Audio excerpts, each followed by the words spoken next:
Do you guys realize you're fighting with a 17-year-old?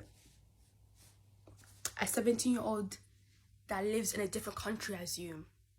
A 17-year-old that has a different color passport than you. A 17-year-old that is still in school. You know?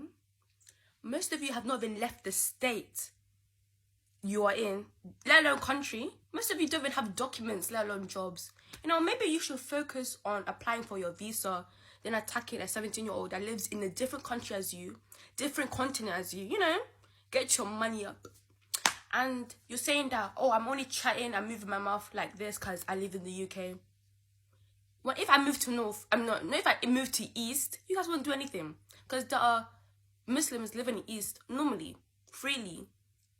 Like, you know, I have dual citizenship, so I can come to you, but you can't come to me.